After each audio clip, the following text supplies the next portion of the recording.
Alright, here we are in part 7. We are ever getting so close to the end. Alright, so we're gonna just be doing a lot of square knots here. So we're gonna take the first 4, 2 in the middle, and the 2 on the right and left. And I hope you know how to do a square knot because I had to edit it so my hands aren't exactly showing it, but you can kind of see. So you do one full square knot, which is one side left, one side right, one side left, one side right. And move on to the next 4 strings, 2 in the middle. Take your left. Oh, I did it off camera. I'm sorry. One folds over the top and then the other one goes underneath from behind and you pull up and make the square knot. I wish that I had a better angle where my hands were showing you how I exactly did this, but there's like a gazillion ways to show you how to make a square knot if you don't. So go look that up if you don't know. Maybe my camera will zoom out. I don't quite remember. So we just go across, and since I told you already I had 28 strings, I'm going to make 7 rows of square knots.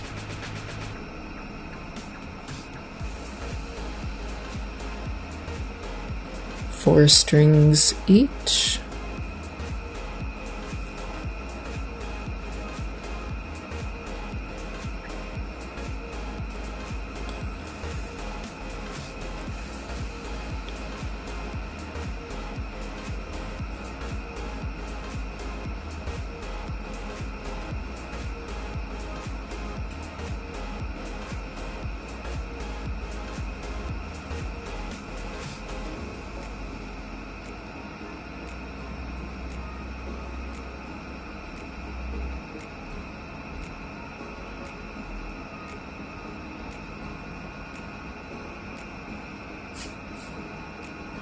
Sorry, my head keeps getting in the way, but when you're working with sort of dark colors and my lighting isn't as good, I used the filters on the phone to sort of brighten it up, but my lighting isn't always that great in my living room. Especially it's been very rainy outside, so sort of a little bit more dark. Alright, so that was the 7th knot. Now what you're going to do is you're going to go and do all the in-between ones. So you're going to leave out the first 2 for the second row and find the next 4 minus the 2 from the very left. So you should, and you're just going to make another row of square knots going in between the row you just did above. And you're gonna have to diligently find the right strings to make your second row with.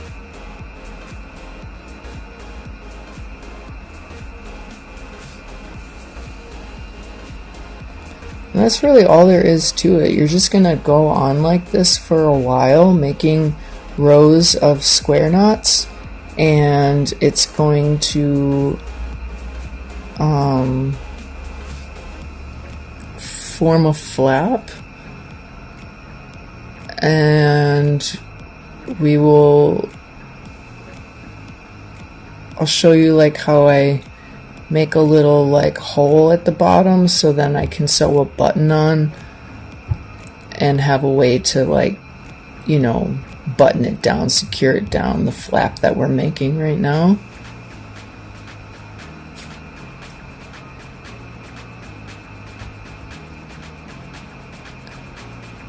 I'm going to show you this second row, and then I'm going to show you the third row.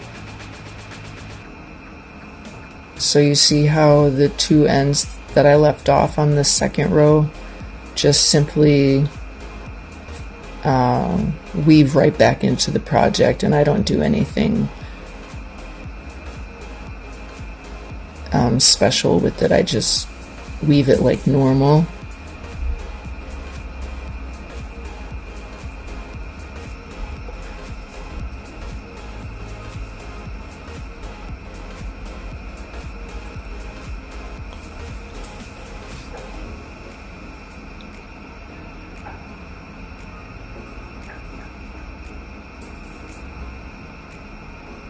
See there, I didn't do anything special. I just weaved it like normal, and you just continue on making square knots until you have enough length that covers your opening.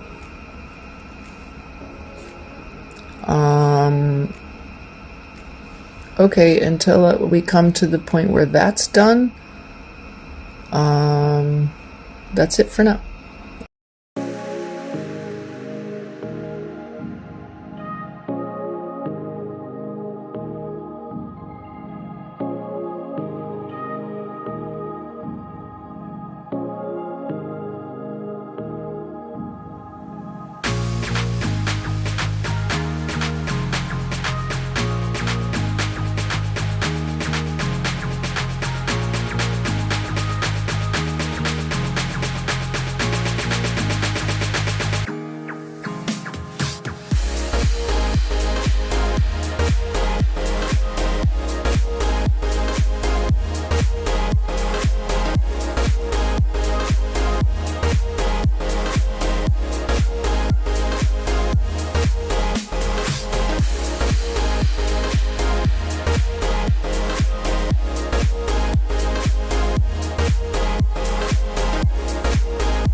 Okay, so as you can see, my flap covers and then some, goes a little bit further, which is cool. I like it that way. You want it to have a little bit length over the opening. So what we're going to do now is we're going to narrow it down, meaning like we're going to take the first two and completely leave them off on both sides. Continue to make another row of basket weave, and then leave two off, make another row of basket weave, leave two off, make another row, and so on like that until you are down to your last I want to say 4 on each side.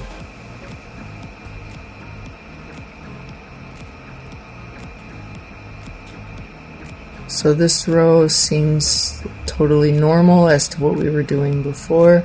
Here you can actually see me making the square knot now here.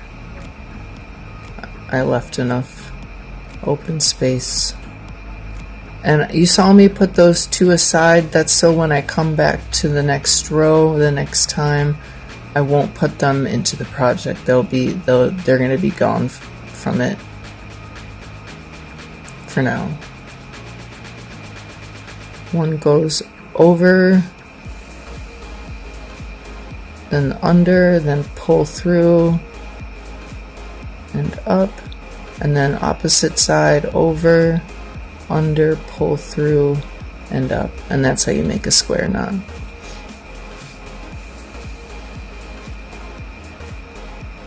Okay, a little speedy here.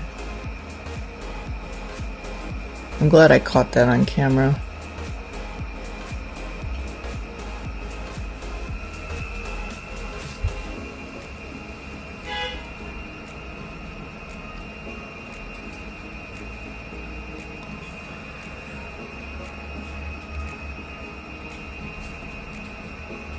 Okay, so now you have 4 left off. Start the next row, and you can already see it's gonna start to narrow down, and we're narrowing it into like a V shape.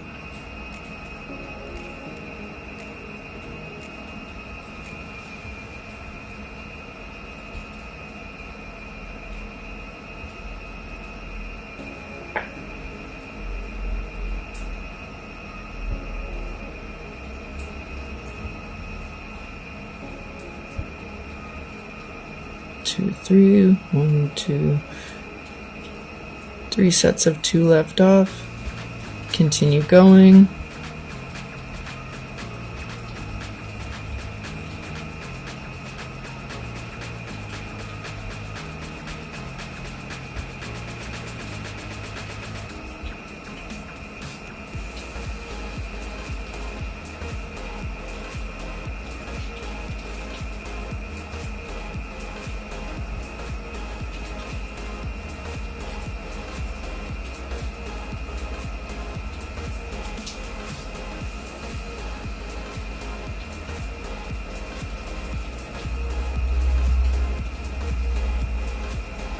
Okay, slowed the video back down because we're coming to where we have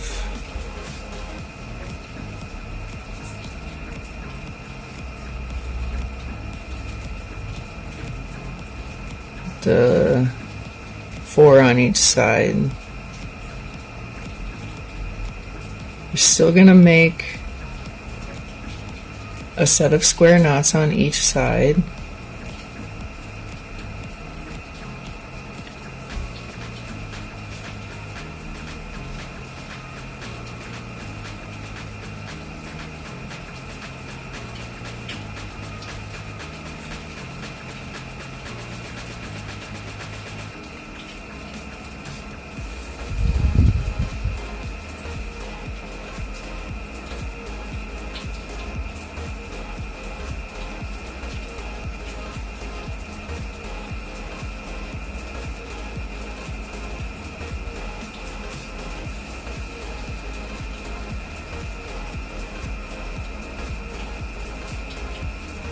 And so you have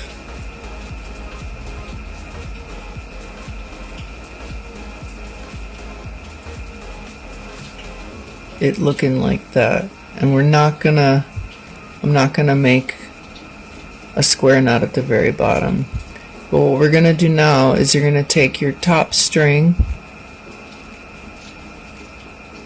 and you're just going to knot each string going down the row towards the center.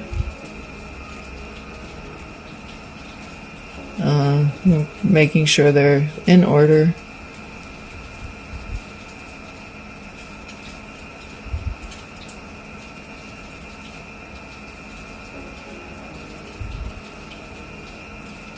So that's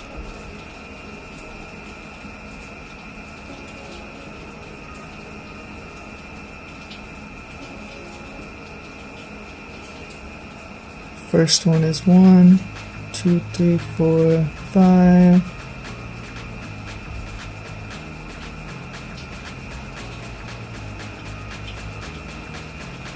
Six.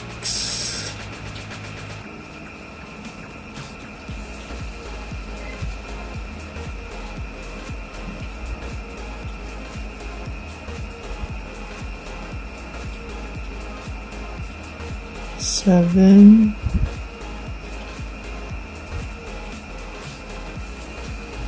8, 9, 10, 11, and 12, and 13, and 14. And the same thing on the other side.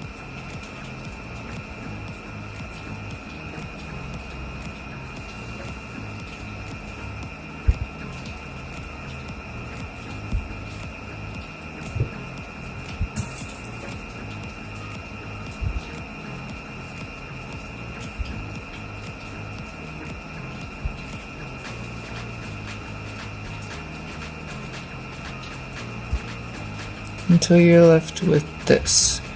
Okay, now I'm going to take 4 strings at the bottom, taking the top one, just the 4, and making a row, and same on the other side.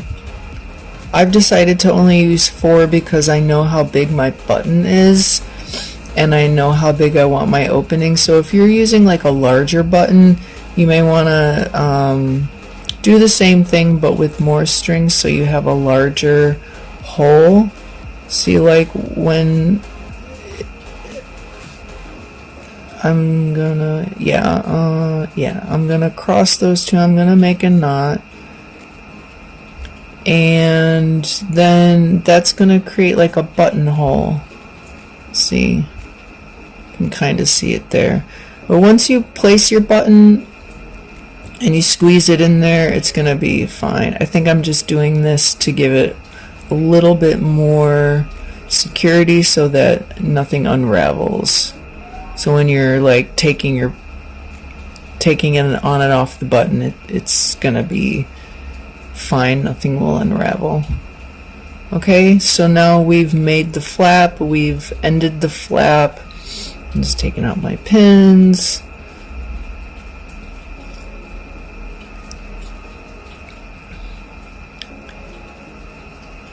And I'm gonna show you how it folds over.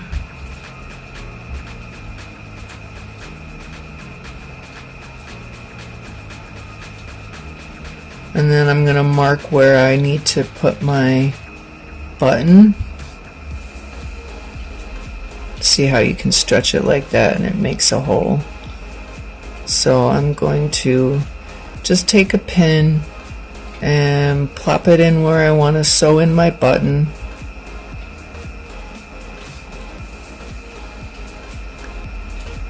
Oh, okay, before I do that, I guess I'm going to go ahead and take off all of these strings. I no longer need them. You just cut and burn.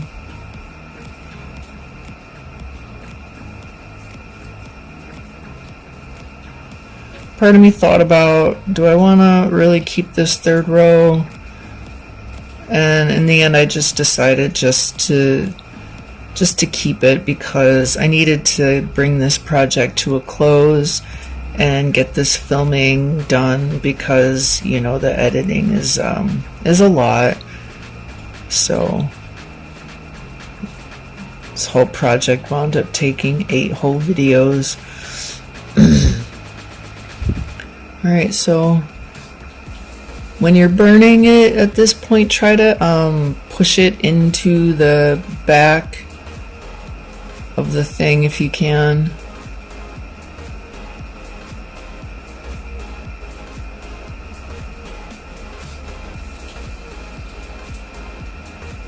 Just so it's smooth and flat.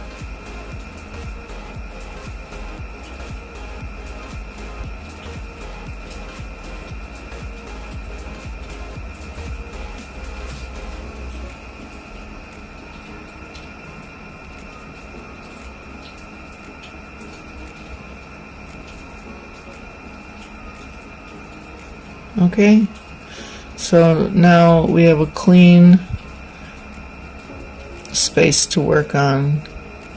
Okay, so now I am going to add my little button. Mine is just this simple little button. I couldn't tell you where I got it. I think it's something that my mother-in-law had in her stash of stuff that I raided a long time ago. But you could use any kind of button you want, like a normal you know, pants button, or just anything you got, any kind of button that you can just sew on will work. And the reason I left the strings was just in case I needed to make it bigger or smaller. So I stuck my pin in where I want my button to go, just moving it off to the side. And then I'm going to need to take my scissors and cut, because we did those rows so tightly. I've decided to move it down a little bit, I think. We're going to need to cut a couple of stitches where I'm going to sew my button into. See, I'm just checking and double checking and making sure that I want my button to be where it's going to be. Alright, so I think that's the one I chose. I think it's the 12th row down. Stick it off to the side so I don't lose track. Okay, now I'm going to take my scissors and just cut just a couple, because my button isn't very big. I just need to stick that part in there, and I'm gonna sew it on from the back. So you're just making a hole to stick, if you have this sort of button. If you have a normal button, you know, like where it has like the 4 holes, you don't have to do that. You can just simply stick it in there and sew it on in whatever way you can, whichever way is best for you.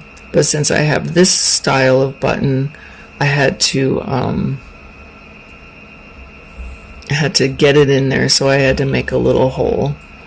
Alright, so I'm just sewing it on. I'm not the world's best sewer, so I just sort of like, you know, go over it a bunch of times until I think it's secure.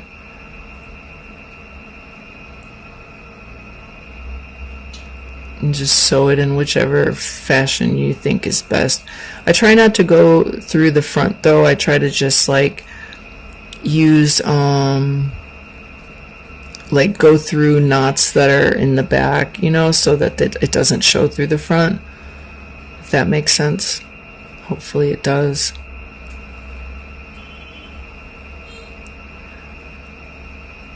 Okay, so as I'm doing this, there's only a couple more minutes left on this video.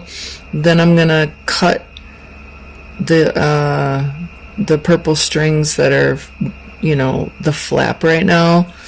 And then in the next video, we do have to add still even more strings to make a strap. I'm going to make a spiral square knot strap, and I believe I'm going to use 6 very long strings that once I put it in become 12, and so that I have a spiral knot that's like, I did it in a way that's consistent throughout. It's the same thickness throughout. So you'll need your needle and thread to get those in, and that will all be shown in the next video. And okay, you can see me putting the button through, and it's looking good. It's fine. It's staying in place. Okay. So you have your opening, you have your little flap over, you've added your button. So now you can cut those strings and burn them.